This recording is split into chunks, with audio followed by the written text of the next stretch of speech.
Assalamualaikum warahmatullahi wabarakatuh. Bismillahirrahmanirrahim. Alhamdulillahirrabbilalamin. Wassalatu wassalamu ala asrafil anbiya'i wal mursalin. Wa ala alihi wa ashabi rasulillahi ajma'in.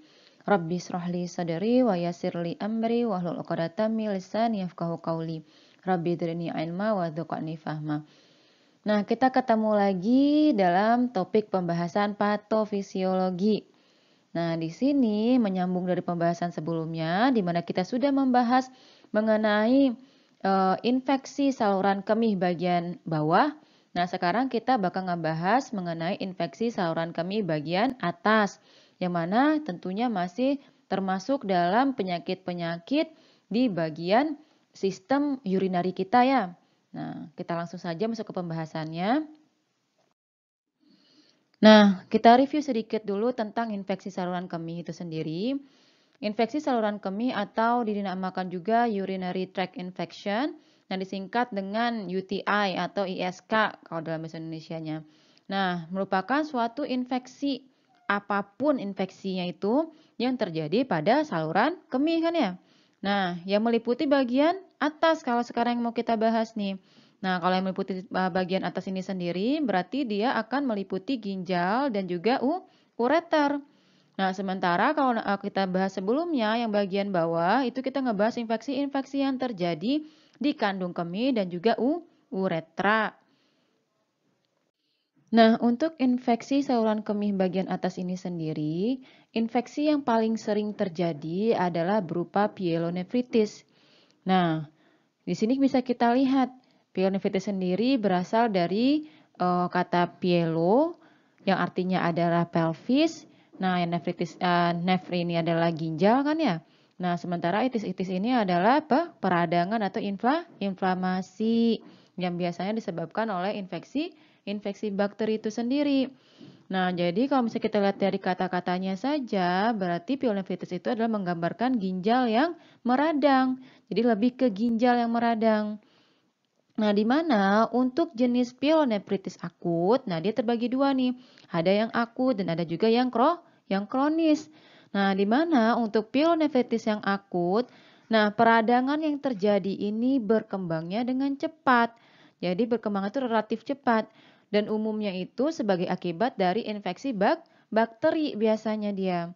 Nah, sementara kalau jenis pyelonefritis yang kronis, nah ini akan terjadi ketika seseorang itu mengalami pyelonefritis akut berulang. Jadi dia mengalami pyelonefritis akut ini secara berulang-ulang. Nah, sehingga ginjal ini nantinya bakal memiliki bekas luka atau scarring atau nantinya terbentuk jaringan parut ya. Nah, yang jelas sekali yang terdapat di ginjal itu sendiri. Nah, ibaratnya kalau misalnya kita ingat-ingat lagi, kalau misalnya kayak kulit bagian luar kita terluka, nah itu akan digantikan ya, kan bukan dengan jaringan yang biasa kan ya, bakal digantikan dengan jaringan parut, yang bakalan lebih kaku tentunya, tidak elastis lagi. Nah, untuk faktor resikonya sendiri, ISK atau UTI bagian atas memiliki banyak faktor resiko yang sama dengan ISK bagian bawah. Nah, di mana yang pertama itu adalah infeksinya bersifat ascending atau dari bawah ke atas, yaitu mulai dari uretra ke kandung kemih, lalu ke ureter dan ke ginjal. Nah, hal ini nantinya bakal kelihatan di sini nih, seperti jenis kelamin wanita, ada juga kan ya untuk di ISK bagian bawah, lalu seperti hubungan seksual, lalu penggunaan kateter, diabetes mellitus, dan juga obstruksi pada saluran kemih itu sendiri, yang juga dimiliki oleh infeksi saluran kemih bagian bawah kan ya. Nah, untuk penyebabnya sendiri, salah satu penyebab utama yang meningkatkan atau yang dapat mencetuskan terjadinya ISK bagian atas adalah terjadinya reflux vesiko-uretral atau yang disingkat dengan RVU ya.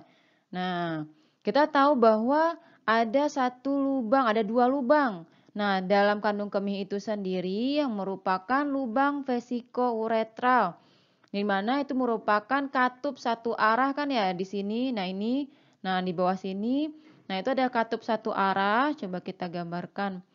Nah, ini kalau bisa diimajinasikan nih di sini ada katup, di sini juga ada katup. Hasil yang keluar dari ureter ini sendiri menuju ke kandung kemih kita itu sendiri. Nah, di sini ada katup satu arah, artinya dia hanya satu arah aja jalannya nih bisanya. Yang memungkinkan urin mengalir dari setiap ureter ini. Nah, urin mengalir dari setiap ureter ini sendiri ke kandung kemih. Tapi dia tidak bisa ke arah sebaliknya. Nah, jadi katup ini intinya dia menghalangi untuk ke arah sebaliknya. Dia cuma satu arah kan ya. Seperti yang sudah kita pelajari juga di pelajaran Anfisman kita. Nah, yang terjadi pada reflux vesiko-uretral adalah katup ini gagal menjalankan fungsinya. Terdapatnya kecacatan. Nah, sini terdapatnya kecacatan atau kegagalan dalam penjalanan fungsi dari katup vesiko-uretral ini sendiri. Nah, sehingga urin itu nantinya akan dibiarkan bergerak ke atas, berbalik mundur ke arah ureter itu sendiri. Nah, makanya dia namanya sini adalah reflux. Nah, kalau reflux ini kan kalau secara harfiah dia artinya adalah berbalik arah kan ya, kembali seperti itu. Nah, ini dia katup vesiko-uretral itu sendiri. Nah, ini ureter yang nantinya akan mengalir ke kandung kemih. Nah, di sini ada katup nih. Nah, di sini ada katup di sebelah sini nih. Nih, ada katupnya seperti itu. Nah, jadi kalau misalnya kita lihat sini, kondisi VUR ini sendiri atau RVU ini sendiri, reflux vesiko-ureter ini sendiri, dapat disebabkan oleh apa aja nih kegagalannya? Nah, yang pertama dapat disebabkan oleh kecacatan bawaan primer atau primary congenital defect. Nah, dari lahir seperti itu kecatatannya itu sendiri terhadap yang terdapat pada katupnya ini. Nah, atau juga dapat juga disebabkan oleh terjadinya obstruksi aliran keluarnya dari kandung kemih itu sendiri. Nah, jadi kalau misal kandung kemih kita ini mengalami obstruksi untuk keluarnya urin itu sendiri, nah sehingga urin itu akan tertahan kan ya. Nah, makanya nantinya tekanan ketika urin ini semakin penuh di kandung kemih, tentunya akan menekan. Menekannya kemana kalau ke bawah nggak bisa karena adanya obstruksi? Tentunya ke atas. Sehingga katupnya itu pun akan gagal menjalankan fungsinya itu sendiri karena tingginya tekanan yang terdapat di kandung kemih itu sendiri. Nah, ini dia ya. Nah, kalau misalnya sudah seperti ini, nah akan diperparah lagi. Urinnya gimana dong? Bakal lebih statis kan ya, bakal lebih diam kan ya, karena obstruksi yang terjadi di sini. Sehingga urin yang diam pada posisinya seperti ini akan mempermudah bakteri untuk melekat. Nah, dan berkoloni di saluran kemih ini sendiri, di dinding-dinding saluran kemih ini sendiri dia. Nah, inilah yang terjadi pada keadaan reflux vesiko-ureter itu sendiri. Nah, berikutnya untuk bakteri infeksinya itu sendiri, pada infeksi-infeksi yang bersifat ascending atau ascendant itu, nah biasanya bakteri yang paling sering menginfeksi adalah bakteri-bakteri flora umum usus. Seperti apa? Seperti E. coli, Proteus, dan Enterobacter. Nah, sementara itu kalau yang untuk jenis infeksi lainnya yang bersifat hematogen atau dia itu tuh bahasanya berasal dari darah itu sendiri. Hem ini kan darah ya. Togen inilah patogen-patogen yang berasal dari darah. Nah, kalau di sini bisa kita lihat umumnya pyelonephritis itu diakibatkan oleh penyebaran hematogen seperti pada keadaan-keadaan septikemia atau kita sebut juga dengan bakterilemia, yaitu ketika bakteri terdapat di dalam darah ataupun pada keadaan-keadaan terjadinya endokarditis. Nah, endokarditis yang khususnya disebabkan oleh infeksi. Nah, atau infeksi pada lapisan bagian dalam jantung kan ya. Nah, di mana organisme yang paling sering umum untuk menginfeksi itu sendiri adalah seperti spesies-spesies Staphylococcus ataupun lagi-lagi spesies E. coli itu sendiri. Berikutnya, pada pyelonefritis akut yang paling sering terjadi adalah jenis infeksi unilateral. Nah, kita tahu kalau unilateral ini berarti hanya menginfeksi satu ginjal saja kan ya. Nah, di mana tidak kedua ginjal yang mengalami infeksi atau peradangan itu sendiri. Yang terinvasi cuma satu bagian ginjal saja. Nah, di mana ketika bakteri sudah menginvasi, bakteri ini akan menempel di mana di di tubulus ginjal itu sendiri. Nah, akan menempel sih bakteri-bakterinya itu. Nah, sehingga nantinya dengan adanya bakteri-bakteri ini, nah, tubulus ginjal ini sendiri akan mengalami peradangan. Nah, hal inilah nantinya akan mengakibatkan sering ditemukannya sel darah putih di urin penderita pielonefritis akut. Kenapa? Karena sebenarnya terjadinya itu sendiri karena proses imunitas tubuh kita. Ketika tubuh kita mengalami invasi dari patogen ataupun senyawa-senyawa kimia yang bersifat berbahaya bagi tubuh kita, intinya ada yang menginvasi tubuh kita. Nah, itu tentu akan mengaktifkan sistem imun kita kan ya. Nah, di sini yang pertama kali adalah tertariknya neutrofil ini sendiri ke interstisium ginjal. Nah, jadi dengan adanya kemokin yang dilepaskan oleh patogen-patogen misalnya, ataupun kalau di sini oleh patogen, nah nantinya neutrofil ini sendiri akan berpenetrasi ke tubulus ginjal ini sendiri, ke interstisium ginjal lebih tepatnya. Nah, nantinya setelah dia berinfiltrasi ke tubulus ginjal ini sendiri, tentunya neutrofil akan menjalankan fungsinya sehingga dia pecah lalu mengeluarkan zat-zat yang untuk dirinya inflamasi dan segala macamnya. Nah, nantinya setelah neutrofil ini menjalankan fungsinya tentunya dia akan mati kan ya. Sehingga nantinya dia pun akan masuk ke saluran kemih. Nah, dari saluran kemih tentunya langsung akan dikeluarkan melalui urin. Nah, inilah kenapa kita akan menemukan sel darah putih di urin penderita pielonefritis ini sendiri. Nah, selain itu sebenarnya juga terkadang akan ditemukannya juga di dalam urin penderita itu berupa puing-puing protein inflamasi yang terbentuk seperti tubulus-tubulus dia. Nah, yang disebut juga dengan Gibbs sel darah putih. Nah, di mana hal ini dapat dikelompokkan menjadi salah satu nantinya adalah gejala pielonefritis akut itu sendiri. Nah, untuk gejalanya sendiri, selain ditemukannya sel darah putih dan juga ditemukannya Gibbs protein-protein inflamasi. Nah, ada lagi gejala-gejala yang terjadi adalah berupa peningkatan sel darah putih dalam darah si penderita atau terjadinya leukositosis.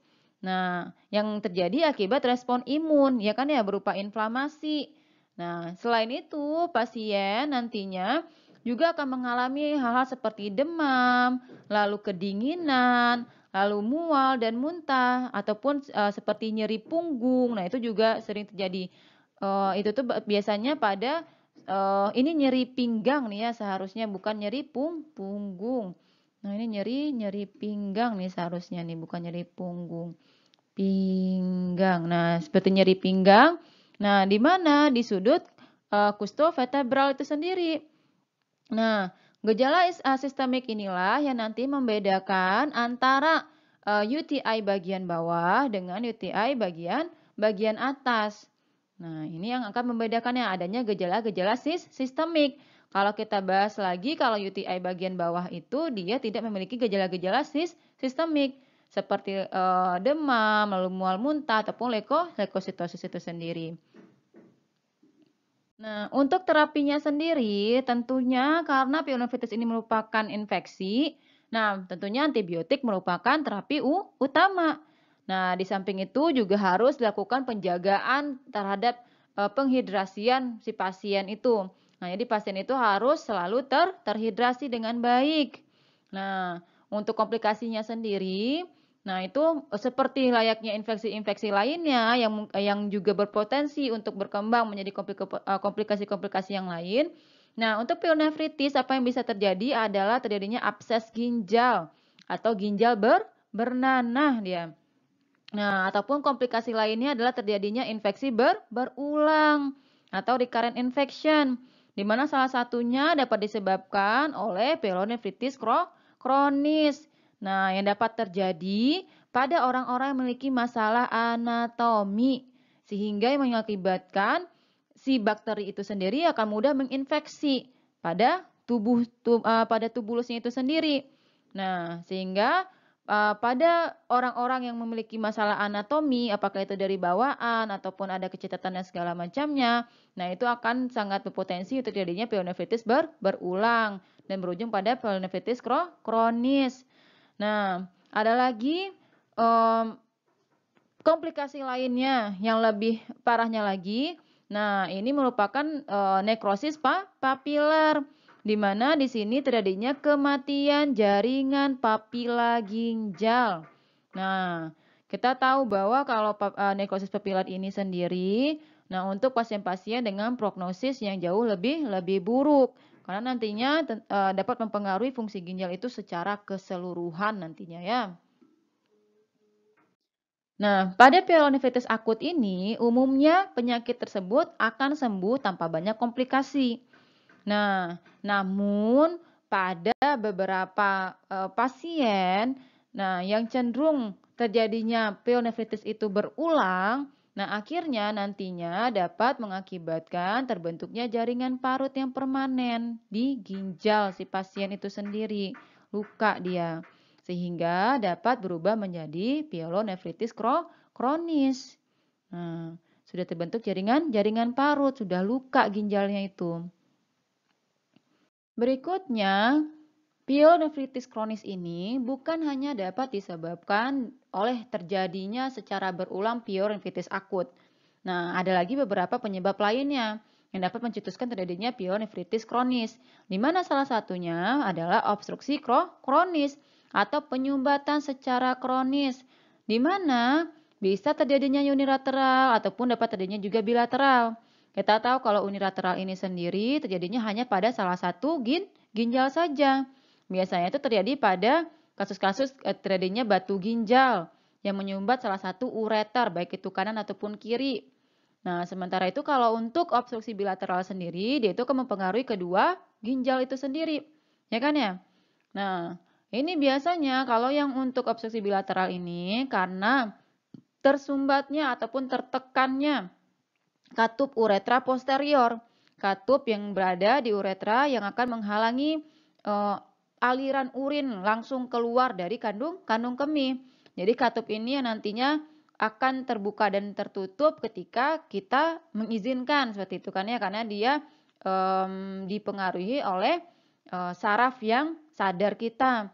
Nah, di sini kita bisa lihat apa-apa saja sih yang bisa mengakibatkan terjadinya penekanan ataupun tertutupnya katup uretra posterior ini. Ada beberapa hal. Apakah itu terjadinya malformasi kongenital? Nah, malformasi kongenital ini sendiri disebabkan karena keturunan kan ya, biasa genetik. Nah, atau terjadinya hiperplasia prostat ganas. Nah, terjadinya kalau misalnya kita dari sini kan hiperplasia pembesaran kelenjar prostat yang ganas. Jadi pembesaran kelenjar prostat secara ganas seperti itu ya. Nah, yang akan nantinya kalau misalnya kelenjar prostatnya makin membesar, dan tentunya akan menekan organ-organ di sekitarnya, termasuk adalah katup uretra posterior ini sendiri.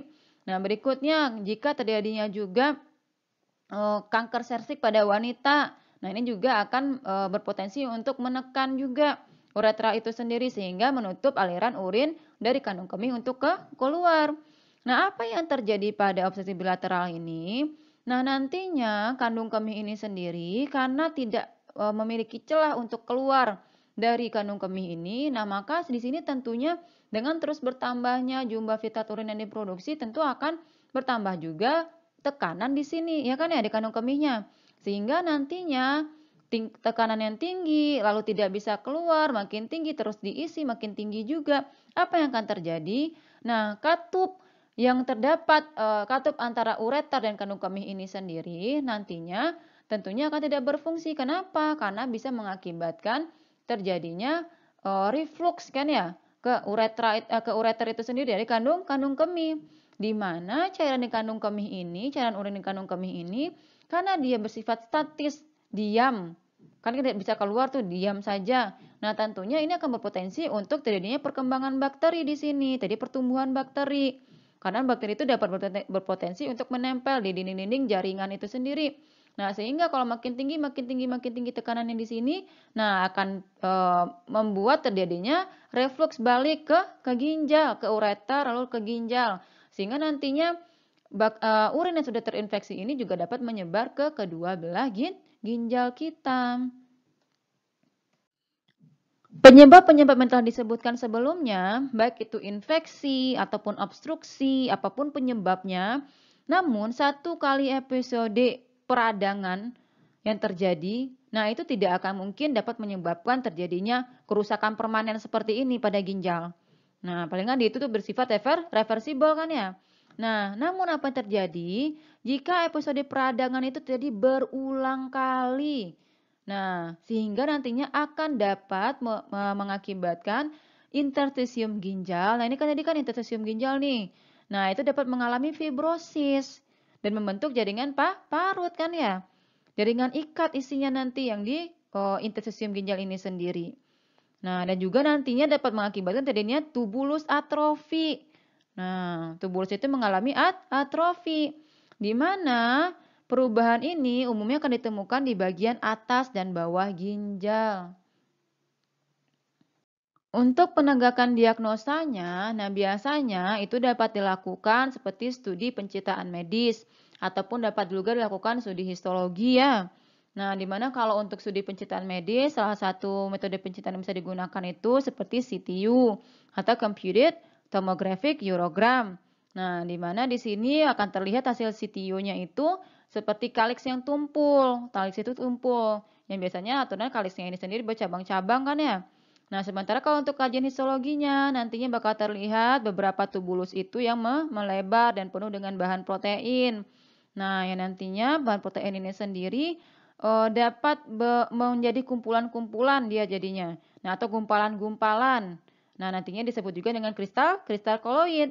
Nah, nantinya karena juga jaringan ataupun kumpulan koloidnya itu setelah dilihat dia itu lebih mirip ke jaringan yang ada di tiroid. Nah, makanya kadang-kadang dia disebut juga sebagai tiroidisasi ginjal.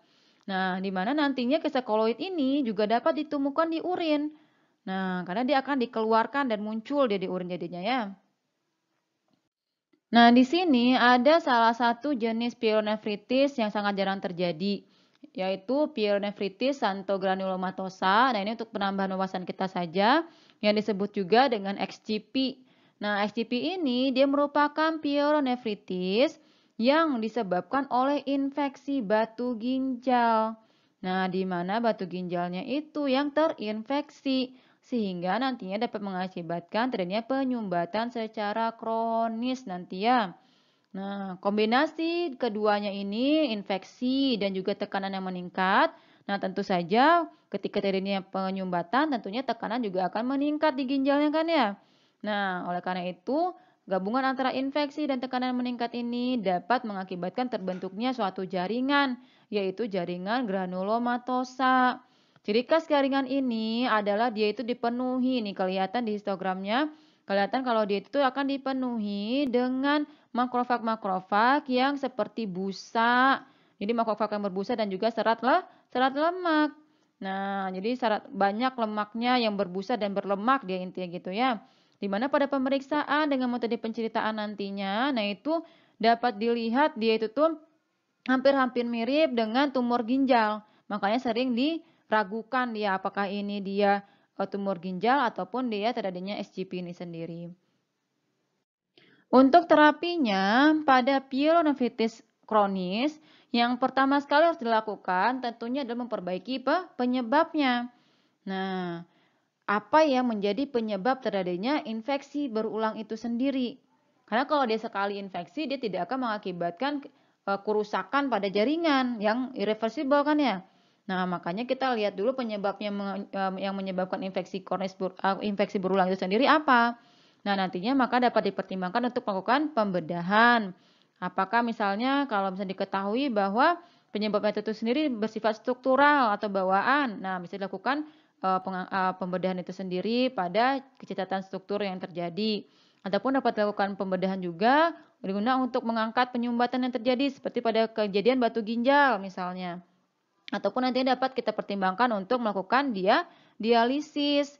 Nah, dialisis nantinya ataupun dapat juga dipertimbangkan untuk melakukan nefrektomi. atau pengangkatan ginjal itu sendiri ya, baik itu sebagian ataupun seluruh bagian ginjalnya. Oke, untuk merangkum pembahasan kita mengenai infeksi saluran kemih bagian atas, nah ini dapat kita simpulkan bahwa yang paling umum terjadi itu adalah berupa pyelonephritis. Nah, di mana pyelonephritis ini sendiri dapat terjadi dalam dua bentuk, baik itu akut maupun kronis. Di mana kalau yang akut itu sendiri biasanya disebabkan oleh infeksi bakteri dan biasanya berkembang dari infeksi bakteri pada saluran kemih bagian bawah, terutama pada individu-individu penderita VUR atau reflux vesiko-ureteral. Nah, berikutnya juga kita lihat dari gejalanya, itu biasanya terjadi gejala-gejala yang berupa sistemik ya. Apakah itu demam misalnya gitu. Nah, ataupun dapat juga gejala lainnya berupa nyeri pinggang pada sudut, di mana ke tadi? Costovertebral dia ya. Nah, di mana untuk pengobatannya sendiri dapat digunakan penggunaan antibiotik. Nah, sementara itu untuk pyelonephritis kronis, nah ini terjadinya ketika seseorang mengalami pyelonephritis akut secara berulang-ulang ataupun obstruksi pada saluran ginjal secara berulang-ulang juga, baik itu obstruksi ataupun dia itu mengalami pyelonephritis akut.